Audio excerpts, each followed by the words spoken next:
Hi, in this video we will be taking a look how to diagnose the hard communicator issues in DBI 620 Genie IS.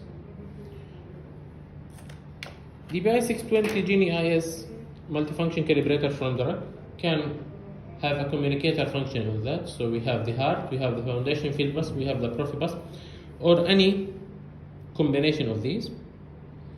Today we will take a look at the hard function. There are another videos which describes how to use hard and how to utilize it fully. But in my case today I wanted to show you how to diagnose if you are not able to perform the communication. So first of all we have the hard transmitter. We should be sure that the device is powered up. So if the device is powered up from the network, we don't have to put a power supply from the device. If it's not, then we will go to hard. While we are in the hard menu, we need to set up channel 2 to give us a loop power. So here, as you can see, the device is not powered. So I'll go to the task menu, swiping left to right, custom task. On channel 2 I have to select current with loop supply, or if I don't want to measure current at the same time, I can simply put it at none, and from the hard itself I can add the internal loop power. So to summarize it, I have three cases. The first case is that the transmitter is powered from the network. In this case, I have to turn all the power from the device internally. If it's not, and I require power of course to communicate through hard, I can do it using two ways. Either from the hard menu you go to settings and you enable the internal loop power using this button, or else you can, if you want to measure milliampere with the loop power, then you can go to custom task and put channel 2 to measure current with loop supply. Just to remember, do not duplicate the power supply into the transmitter, it might harm it. So in our case here, we'll put the internal power supply, and as you can see, the device will get the power. The second thing, we need the hard resistor. Again, if the device is in the network and there is a hard already in the loop, no need to add a hard resistor from the device. In case of not, like our case, it's direct mounted. So from the hard menu I go to settings, I can enable or disable a hard resistor. So to know if there is disabled or enabled, you have the icon here. So now it's enabled, I'll disable it. So it depends on the situation, but I should have hard resistor in the loop to be able to do the hard communication.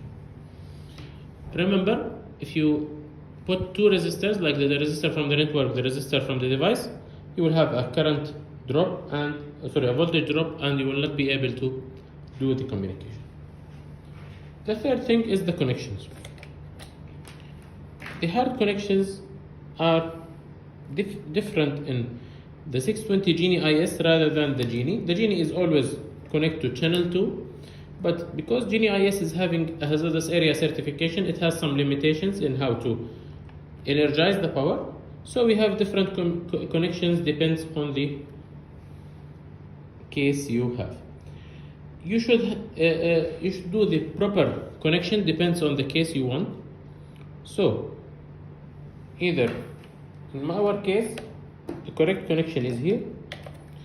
I'll put in the description box below a link to a video showing you how to perform or to put the connections in the right way. Depends on the case, whether it's a network, it's offline, or I'll also put a link to a document which will help you to understand this in details. So you should put the right connections. So we put the power supply, we put the hard resistor, and we put the right connections. Now the hard function should work. So let me add current from channel 2 here as a loop supply, and a hard resistor is added. We have the online hard and offline hard applications. So the online hard is this one, the offline is this one. Let's connect to hard online. Now how the device is scanning for devices. As we know, each of the hard devices is having a pull address. So the device have different ways to scan for transmitters or hard devices.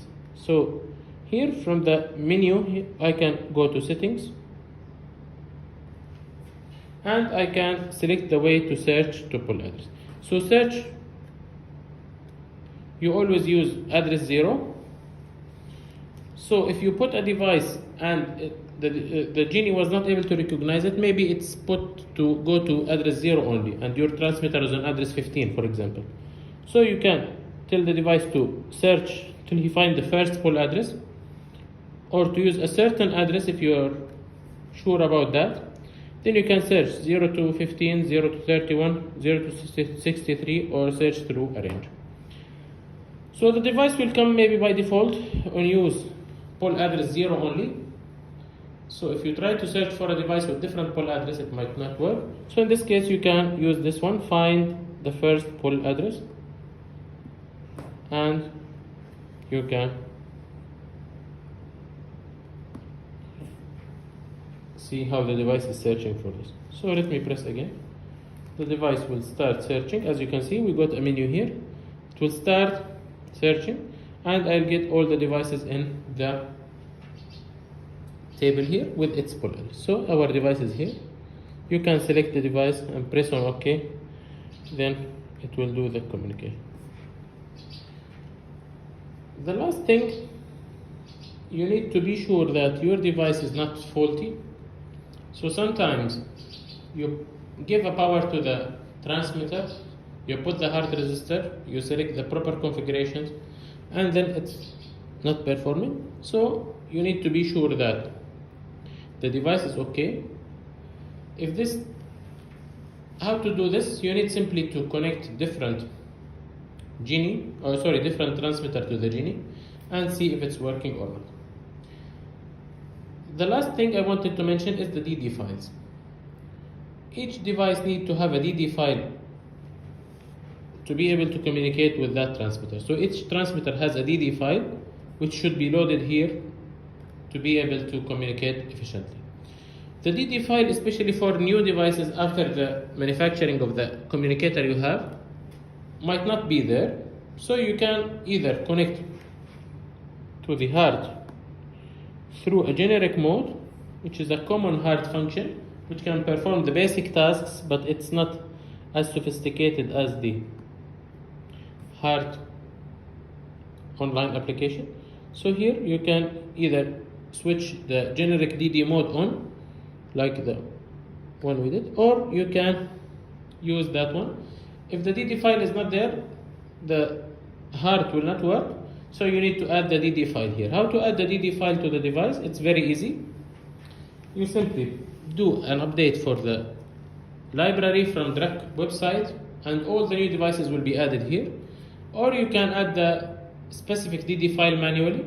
There is a method to do this. I'll perform a separate video how to add DD files to the Genie, and you can see that. And I'll also attach a document to make that easy for you. So these are the general things you need to take into consideration to diagnose or to troubleshoot if the hard connection is not working. You can reach us anytime on Druck, of course, for your support. And thank you very much. Let's calibrate and stay safe. Thank you.